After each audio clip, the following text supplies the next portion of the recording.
시편 제1권 제1편. 복 있는 사람은 악인들의 꾀를 따르지 아니하며 죄인들의 길에 서지 아니하며 오만한 자들의 자리에 앉지 아니하고 오직 여호와의 율법을 즐거워하여 그의 율법을 주야로 묵상하는도다. 그는 시냇가에 심은 나무가 철을 따라 열매를 맺으며 그 잎사귀가 마르지 아니함 같으니 그가 하는 모든 일이 다 형통하리로다. 악인들은 그렇지 아니하며 오직 바람에 나는 겨와 같도다. 그러므로 악인들은 심판을 견디지 못하며 죄인들이 의인들의 모임에 들지 못하리로다. 무릇 의인들의 길은 여호와께서 인정하시나 악인들의 길은 망하리로다.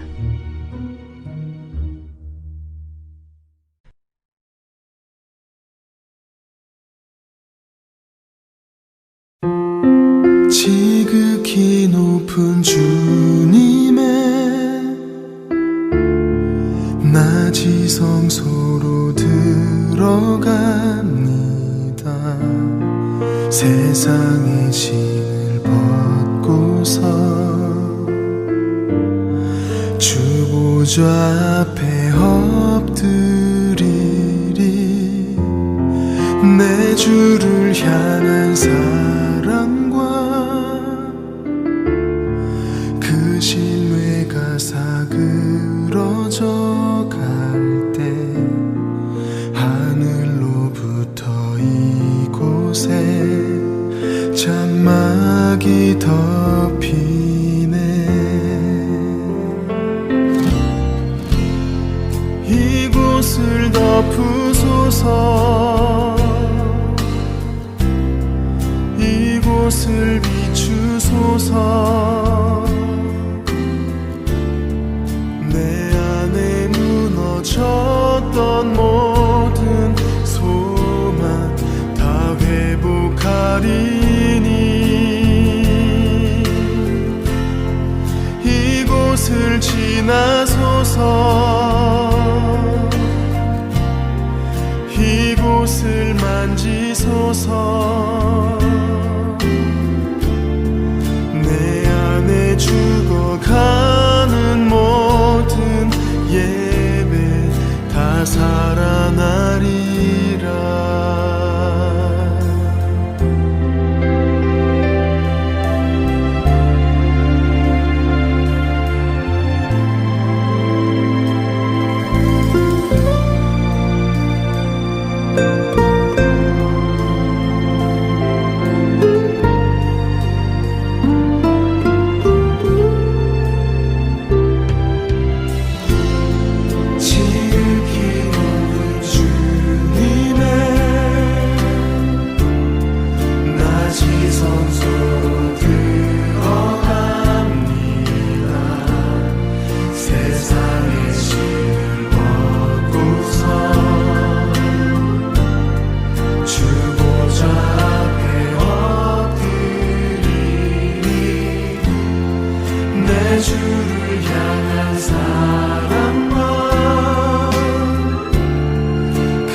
이곳을 만지소서. 내 안에 죽어가는 모든 예배 다 살아나리라.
주의 얼굴 구할 때 주의 영을 부으사 크신 사랑 안에서 주를 보게 하소서.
모든 상황 속에서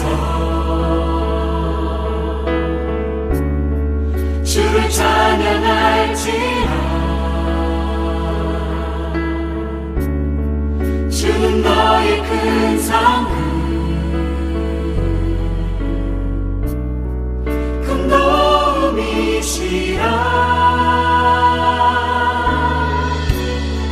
주의 얼굴 구할 때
온 땅이여 하나님께 즐거운 소리를 낼지어다.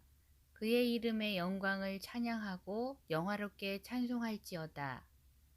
차가운 봄바람에 살포시 피어난 꽃봉오리는 여전히 봄을 알리고 긴 겨울에 참담한 팬데믹을 뒤로하고 새 소망과 희망의 노래를 부르게 하시는 하나님 감사합니다. 이 어려운 상황 가운데에서도 세관교회의 성도님들 한 분 한 분 지켜주시고 강건케 하신 은혜 참으로 감사드립니다. 사순절 기간을 통해 우리의 죄를 대속하기 위해 고난 당하시고 십자가에 달리신 예수님의 구원과 사랑을 묵상합니다. 그 구원의 놀라운 은혜 입은 우리가 삶 가운데 그리스도의 사랑을 전하게 하시고 나보다 어려운 이웃과 소외된 자들의 친구가 되어주며 구원의 놀라운 소식을 전파하는 우리가 되게 인도하여 주시옵소서. 팬데믹으로 인해 병원에서 고군분투하는 환자들과 의료진을 기억하셔서 건강하게 이 시간들을 잘 극복할 수 있는 힘을 주시고 각국의 위정자들에게도 하나님의 지혜와 리더십으로 안전하고 평화로운 사회를 만들 수 있도록 은혜 내려 주시옵소서. 세계 열방에서 복음 전하시는 선교사님들에게 하늘의 양식과 건강과 안전을 허락하셔서 이 어려운 시기를 사랑과 감사와 성령 충만함으로 이겨나갈 수 있도록 도와주시옵소서. 우리 세강교회의 자녀들 예수님의 제자된 삶을 살아가게 하시고 매일 말씀을 통해 영과 육과 혼이 주님 닮아가게 하시고 학교에서도 하나님의 영광을 드러내는 참 제자가 되어줄 수 있도록 인도하여 주시옵소서. 주는 우리의 방패시며 요새시며 구원자이심을 선포합니다. 모든 원수들의 강교에 요동치 않게 하시고 온전한 믿음으로 승리하는 우리 성도님들 되게 인도하여 주시옵소서. 말씀으로 꼴을 먹이시는 유상우 목사님 기억하셔서 날마다 숨쉬는 순간마다 주님과 호흡게 하시고 생각과 결정과 결단을 내릴 때마다 주인 되신 주님께 간구하며 성령의 충만함이 흘러 만나는 이들마다 성령의 열매로 맺어지게 인도하여 주시옵소서. 우리의 예배에 임재하실 하나님을 찬양하며 이 모든 말씀을 예수님의 이름으로 기도합니다. 아멘.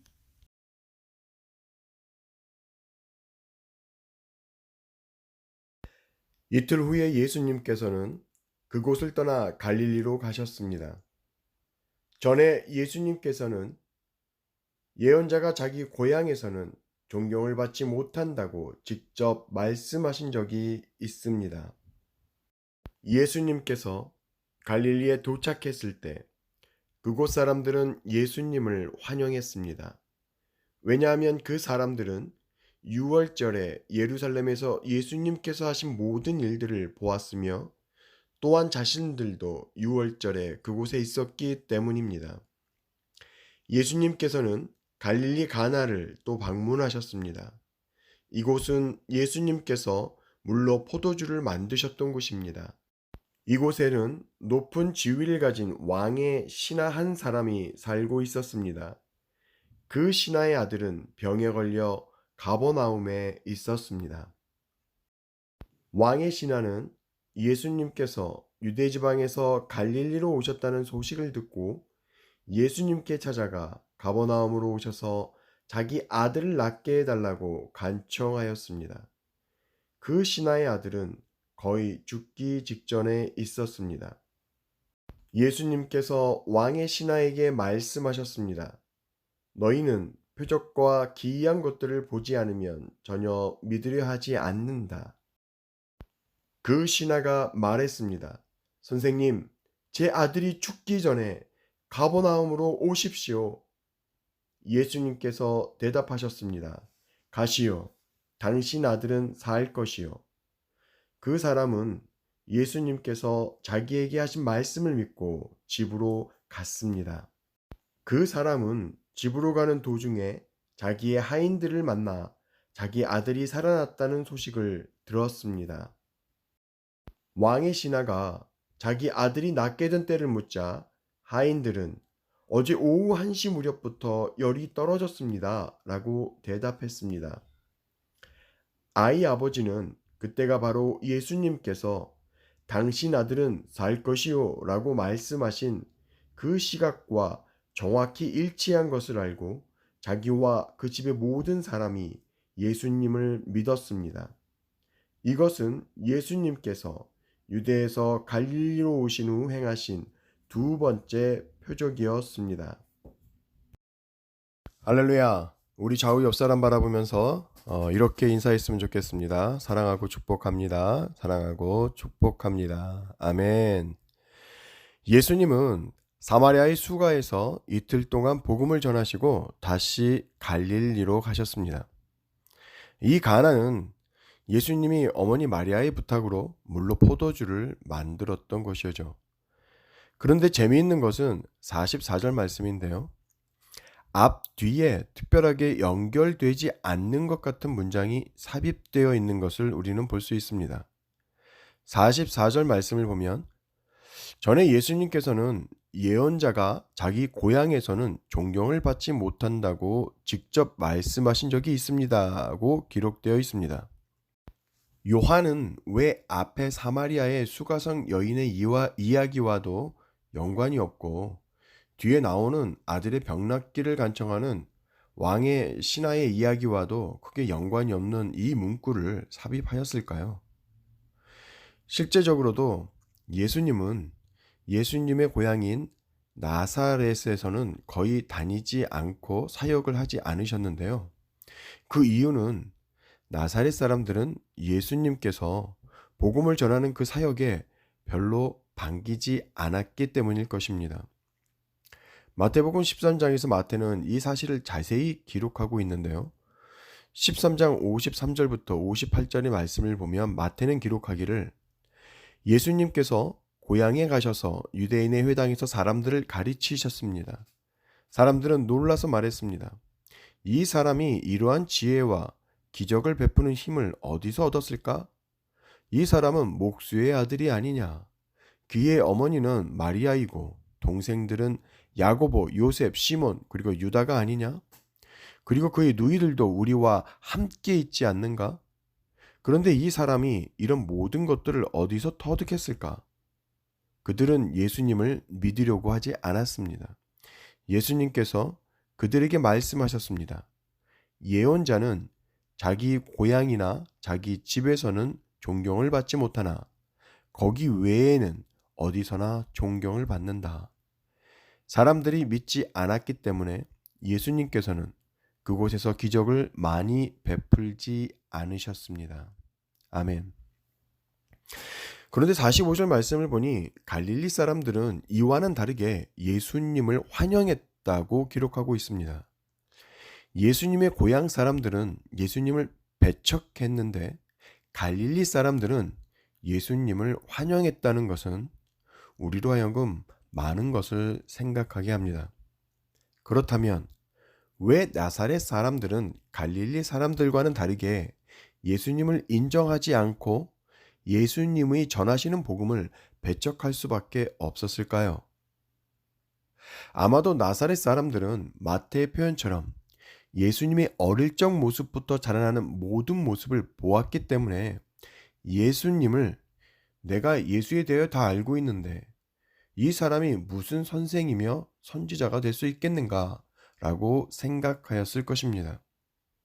사실 저도 신학교를 다니면서 첫 전도사 사역을 하였던 곳이 제가 초등학교부터 다녔던 그래서 신앙생활을 해왔던 교회였는데요.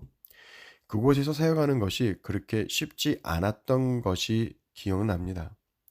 왜냐하면 저를 바라보는 성도님들의 눈에는 제가 전도사이기보다는 아끼는 동생이었고 친한 교회 권사님의 아들로 보였기 때문이었습니다.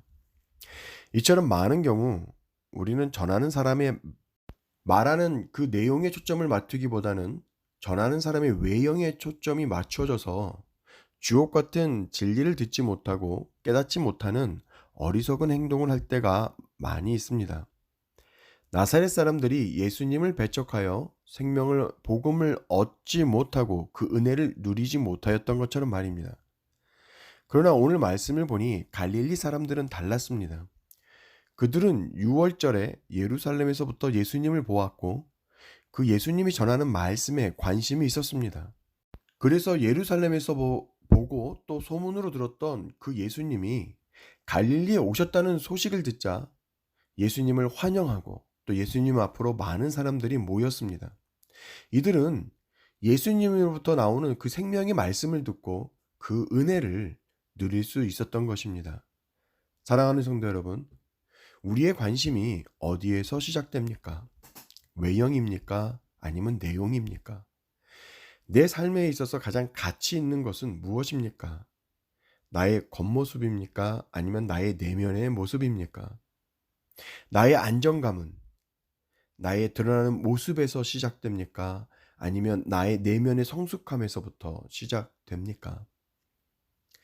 저는 이민 생활을 하면서 재정적으로 그렇게 넉넉하지 못하였기에 언제나 차를 살 때에는 중고차를 사왔습니다. 그래서 이제는 중고차를 고를 때 어느 정도 어떤 차가 좋은 차인지 아닌지를 나름대로 고를 수 있는 기준을 가지게 되었는데요. 중고차 시장에 가면 많은 차들이 줄에 맞춰져 세워 있는 것을 우리는 볼 수 있죠. 그런데 거의 대부분의 차들이 겉으로는 다 새 차와 같이 깨끗하게 준비되어 있기 때문에 겉모습만으로는 이 차가 좋은 차인지 아닌지를 분별하기가 쉽지 않습니다. 만약 겉모습만 보고 차를 쉽게 고른다면 아마 그 차는 몇 달 타보지도 못하고 폐차를 해야 하는 그런 아픈 경험을 하게 될 가능성이 되게 높을 것입니다. 그런데 이러한 수많은 중고차 중에서도 잘만 사면 아주 싸게 그리고 오래 탈 수 있는 차를 고를 수가 있는데요. 어떤 차가 오래 타냐고요? 네, 상식적으로 맞게 잘 정비된 차가 오래 탑니다. 그렇기 때문에 우리는 잘 정비된 차를 찾아야 하는데요. 그것을 찾기 위해서는 겉모습이 아닌 자동차의 속을 점검해야 합니다. 기본적으로는 먼저 엔진과 미션의 상태를 점검해야 하고 바퀴를 잡아주는 축이 휘거나 파손이 되지 않았는지를 보아야 합니다. 이렇게 자동차의 본네트 안쪽을 잘 점검하고 자동차를 사면 싸면서도 오래 탈 수 있는 자동차를 살 수 있습니다. 이 자동차와 같이 우리도 우리 자신의 외형이 아닌 내면의 성숙함에서 안정감을 찾는 사람들은 자신의 겉모습이 멋이 있거나 아름답지 않아도 어떤 상황 속에서도 흔들리지 않고 당당한 삶을 살아갑니다. 언제나 아름다운 말과 절제된 행동으로 자신의 성숙함을 나타내고 많은 사람들에게 좋은 영향력을 행사합니다. 그리고 다른 사람을 볼 때에도 그 사람의 외형을 바라보기보다는 그 사람의 행동과 말에 집중합니다. 그래서 그 사람이 얼마나 잘생기고 멋있는 사람이냐가 아니라 그 사람이 얼마나 진실하고 정직하며 어떤 인품을 지닌 사람인가를 보게 되는 것입니다.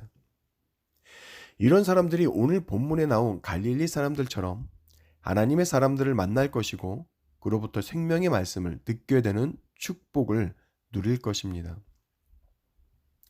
46절부터는 병든 아들을 고치기 위해서 예수님을 찾아온 높은 관리의 이야기가 나오는데요. 이 관리는 갈릴리에 예수님이 오셨다는 소식을 듣고 가버나움에서부터 병들어 죽어가는 자신의 아들을 살리기 위해서 예수님을 찾아옵니다. 예수님 당시에 이 가버나움은 수비대가 있고 세관이 있을 정도로 행정의 중심지로 많은 사람들이 살고 있는 그런 도시였습니다. 아마도 이 높은 관리는 자신의 아들과 하인들이 가버나움에 머물러 있었던 것을 보면 이 관리는 가버나움에서 살고 있었을 것입니다. 가버나움에서 가나까지는 약 15마일, 킬로미터로는 24km가 조금 넘는 거리인데요. 이 거리는 걸어서는 약 6시간 30분 정도 걸리는 거리고 오늘날 자전거와 같은 이동수단으로도 약 1시간 30분이 넘는 거리입니다. 이 관리는 이 먼 거리를 오직 죽어가는 자녀를 살리겠다는 마음으로 예수님을 향하여 직접 달려왔던 것입니다. 47절에 보니 이 관리는 예수님을 직접 찾아와서 자신의 아들을 위하여 예수님께서 가버나움으로 내려오실 것을 간청하였다고 말하고 있습니다. 높은 관리직을 가진 사람이 자신보다 낮은 사람을 직접 찾아와서 간곡히 부탁한다는 것은 그리 쉽지 않은 일일 것입니다. 그러나 이 관리는 다른 일도 아니고 자신의 아들의 생명이 걸린 문제이기 때문에 자신의 체면이나 자존심은 다 내려놓고 예수님을 직접 찾아올 수밖에 없었던 것입니다. 이처럼 자녀를 향한 부모의 사랑은 모든 사랑의 이야기 가운데 고대에서부터 그리고 오늘날 현재까지도 언제나 진실한 사랑, 희생적인 사랑으로 이야기됩니다. 성경에서도 우리를 향한 하나님의 사랑을 표현할 때 우리를 자녀 삼으셨다는 표현으로 하나님의 풍성한 무제한적인 사랑을 우리에게 나타내고 있습니다. 이처럼 진실한 사랑이요 언제나 희생적이어야 하는 부모의 사랑이 그런데 언제부터인가 왜곡된 사랑, 변질된 사랑, 그리고 아픈 사랑과 같은 표현으로 우리 사회에서 나타나기 시작했습니다. 언제나 제한이 없을 것 같은 부모의 사랑이 언제부터인가 조건적인 사랑이며 제한적인 사랑이 되었습니다. 왜 이런 현상이 벌어질까요? 개인적으로는 오늘날 우리가 살아가는 사회가 자기 중심적인 사회상을 가장 소중한 가치로 우리에게 말해주고 있기 때문이라고 생각합니다. 특별히 대한민국이나 캐나다와 같은 나라들은 언제나 개인보다는 공동체를 더 중요한 가치로 가르쳤던 문화와 또 사회 구조를 가지고 있었던 나라였습니다. 그러나 언제부터인가 공동체보다는 이제는 개인의 생각과 개인의 가치관을 더욱 중요한 가치라고 외치는 목소리가 많아지면서부터 이러한 사회 구조는 점점 바뀌기 시작하였죠. 일반적으로 공동체를 중요하게 여기는 사회 구조는 개인의 생각이나 가치관을 모아서 전체 공동체에게 유익하다고 판단되는 생각이나 가치관을 기준으로 많은 규율과 질서를 세워왔습니다. 그리고 많은 사람들이 이 공동체의 규율과 질서에 자신의 삶의 양식을 맞춰왔습니다. 그러나 오늘날에는 개인의 목소리와 가치관이 더 중요하게 여겨지면서 이제는 공동체가 제시하는 규율이나 질서보다 개인이 받아들이는 개인의 생각이나 감정이 더 중요하게 받아들여지면서 절대적인 기준이 되는 규율이나 질서가 조금씩 사라지기 시작했습니다. 다시 말하면 전에는 어떻게 행동했느냐가 판단의 기준이었다면 이제는 받아들이는 사람의 감정이 어떠했느냐가 점점 더 중요한 판단의 기준이 되어가고 있다는 것입니다. 그리고 이러한 변화가 가져다주는 가장 부정적인 현상이 바로 극단적인 개인주의와 절대 가치가 없는 극단적인 상대적 가치주의입니다. 쉽게 말한다면 이제는 무엇이 옳은가에 대한 답은 당신의 입장에서는 당신이 옳고 내 입장에서는 내가 옳다는 것입니다. 더 이상 분명한 옳고 그름이 되는 기준이 없다는 것이죠. 이러한 사회적 현상이 가정에까지 미치면서 부모와 자녀, 자녀와 자녀 사이의 관계적인 인식과 삶의 양식도 점점 달라지기 시작했는데요. 네, 어떻게 달라지고 있습니까? 부모와 자녀 사이에 존재하는 관계적 가치에서 점점 필요 충분 조건적 가치로 전락해 가도 있다는 것입니다. 다시 말해서 전에는 가족 구성원이 나를 힘들게 하고 어렵게 해도 부모라는 자녀라는, 그리고 형제라는 이 관계적 가치가 너무 소중하기 때문에 우리가 스스로 참고 인내하면서 당면한 이 문제를 풀어내기 위해서 끝까지 포기하지 않고 노력하는 모습이 우리 안에 있었다면, 이제는 가족임에도 불구하고 지금 내가 너무 힘드는데, 내가 너무 아픈데 내가 왜 계속해서 희생해야 하지? 내가 왜 계속해서 아파해야 하지? 라는 제한적 가치관이 형성되어져 가고 있기 시작했다는 것입니다. 그래서 더 이상 인내하거나 감수하고자 하는 희생적인 사랑이 점점 사라져가고 있다는 것이죠. 그렇다면 이러한 현상에 대해서, 특별히 사랑에 대하여 성경은 우리에게 무엇을 말해주고 있습니까? 고린도전서 13장은 이렇게 말합니다. 내가 사람의 방언과 천사의 말을 하더라도 내게 사랑이 없다면 나는 울리는 종과 시끄러운 꽹과리와 다를 게 없습니다. 내가 예언을 하는 선물을 받고 모든 비밀과 모든 지식을 헤아리고 또 산을 옮길 만한 믿음이 있다 하더라도 내게 사랑이 없다면 나는 아무것도 아닙니다. 내가 내 모든 재산을 나누어 주고 내 몸을 불사르게 내어준다 하더라도 사랑이 없으면 내가 얻는 것은 아무것도 없습니다. 사랑은 오래 참습니다. 사랑은 친절합니다. 사랑은 시기하지 않습니다. 사랑은 자랑하지 않습니다. 사랑은 교만하지 않습니다. 사랑은 무례히 행동하지 않습니다. 사랑은 자기 유익을 구하지 않습니다. 사랑은 쉽게 성내지 않습니다. 사랑은 원한을 품지 않습니다. 사랑은 불의를 기뻐하지 않고 진리와 함께 기뻐합니다.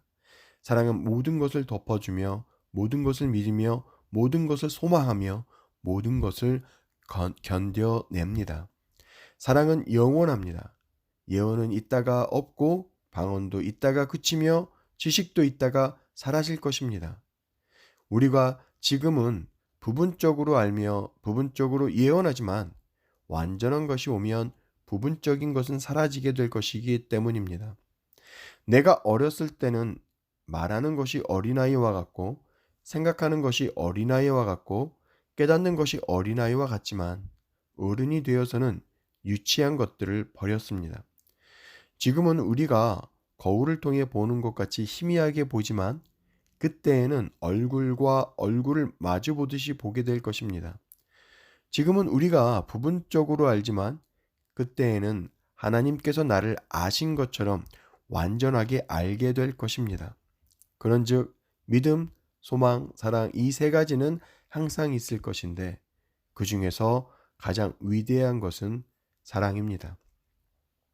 성경은 우리에게 진실한 사랑은 자신의 유익을 구하지 않고 사랑하는 그 대상을 위하여 모든 것을 버리는 것이라고 말합니다. 다시 말하면 진실한 사랑의 기준은 내가 중심이 되는 것, 나의 생각, 나의 감정, 나의 느낌이 중요한 것이 아니라 사랑의 대상이 생각하고 있는 그 생각과 그 사람이 느끼는 그 감정이 가장 중요하고 판단의 기준이 된다는 것으로 우리에게 말해주고 있는 것입니다. 그렇기 때문에 예수님의 십자가 사건은 바로 이러한 진실한 사랑을 우리에게 보여주는 가장 결정적인 희생적인 사랑이라고 말할 수 있는 것입니다. 그래서 바울도 로마서 5장 6절부터 8절에서 이렇게 말합니다.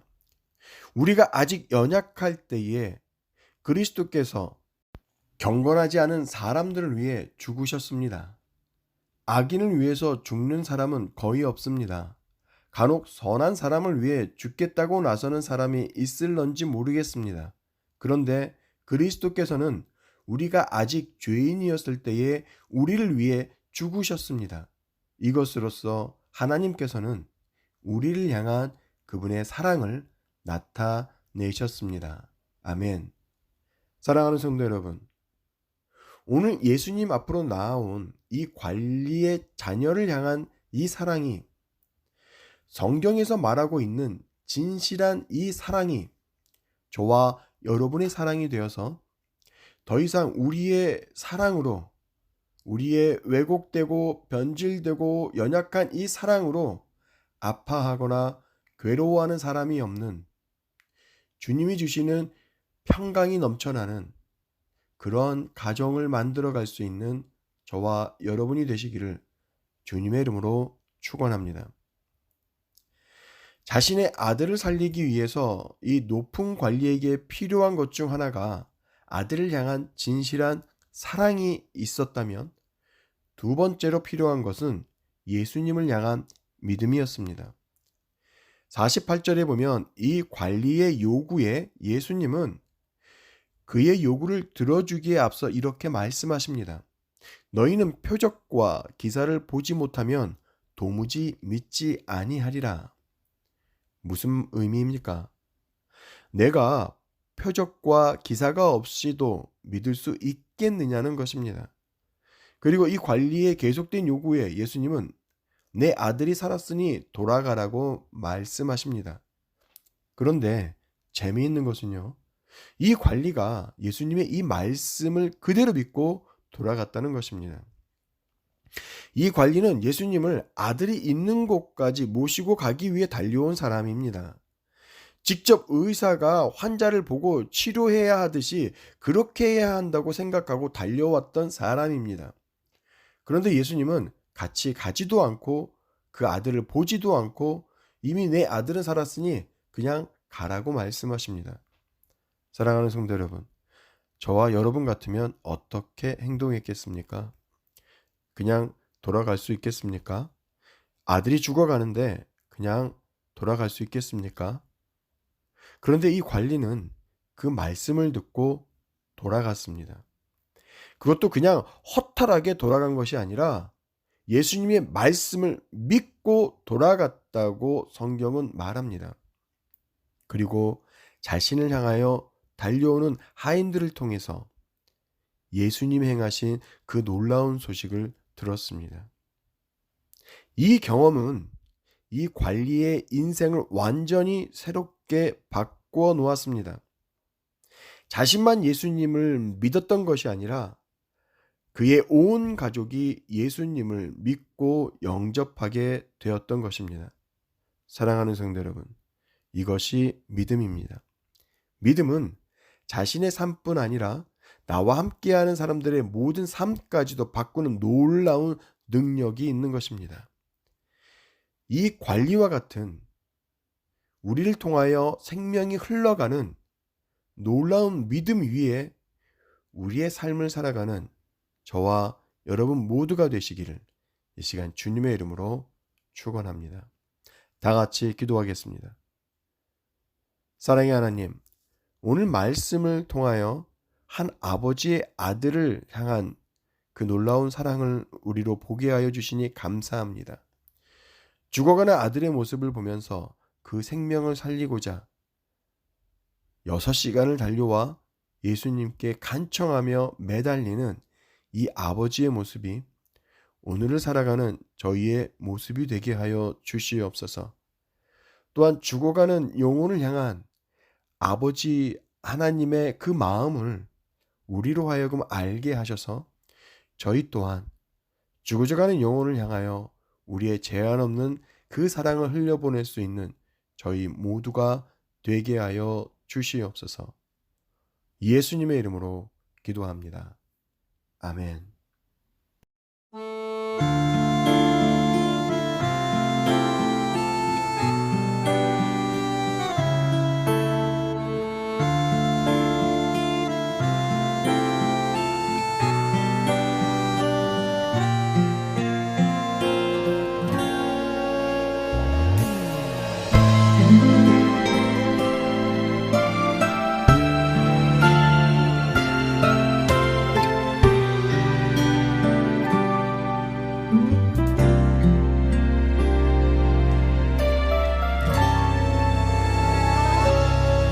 주님과 함께하는 이 고요한 시간, 주님의 보좌 앞에 내 마음을 쏟네. 모든 모든 것 아시는 주님께 감출 것 없네. 내 맘과 정성 다해 주 바라나이다. 온 맘 다해 사랑합니다. 온 맘 다해 주 알기 원하네. 내 모든 삶 당신 것이니 주만 섬기리. 온 맘 다해.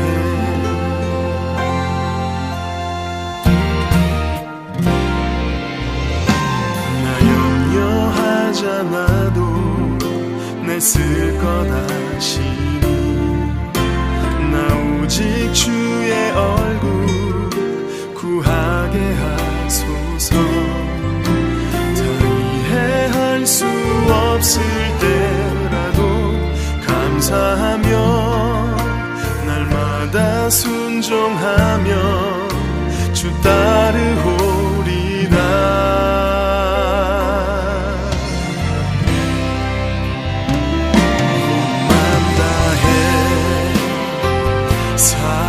사랑합니다. 온 맘 다해 주 알기 원하네. 내 모든 삶 당신 것이니 주만 섬기리. 온 맘 다해.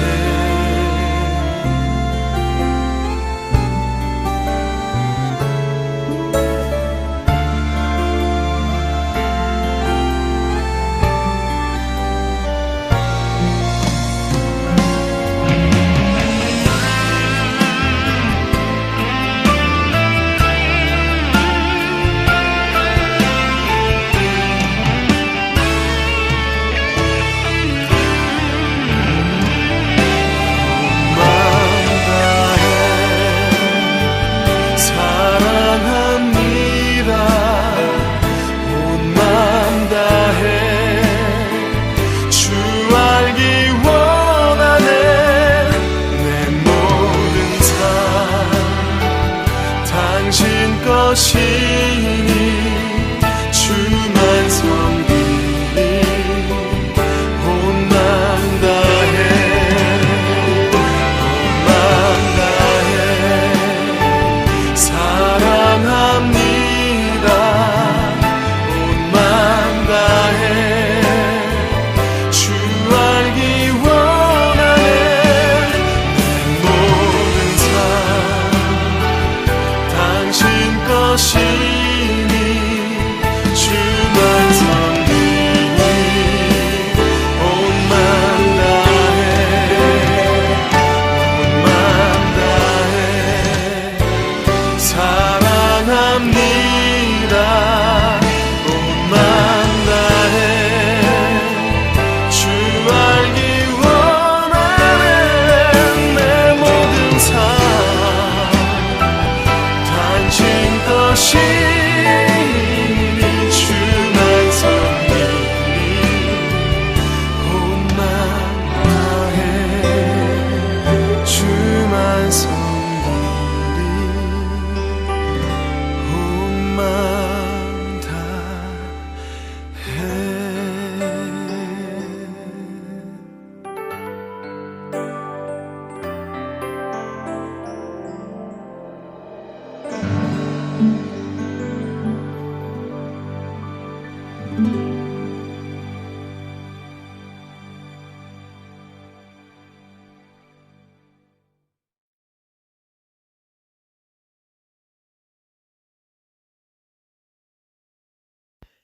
이제는 우리 주 예수 그리스도의 은혜와 아버지 하나님의 극진하신 사랑과 성령 하나님의 감화 감동 충만케 하시는 놀라운 은혜의 역사가 하나님의 사랑을 깨닫고 그 진실한 사랑을 전하는 자가 되기를 결단하는 저들 위해 지금로부터 영원토록 함께하여 주시옵기를 간절히 축복하며 기도하옵나이다. 아멘.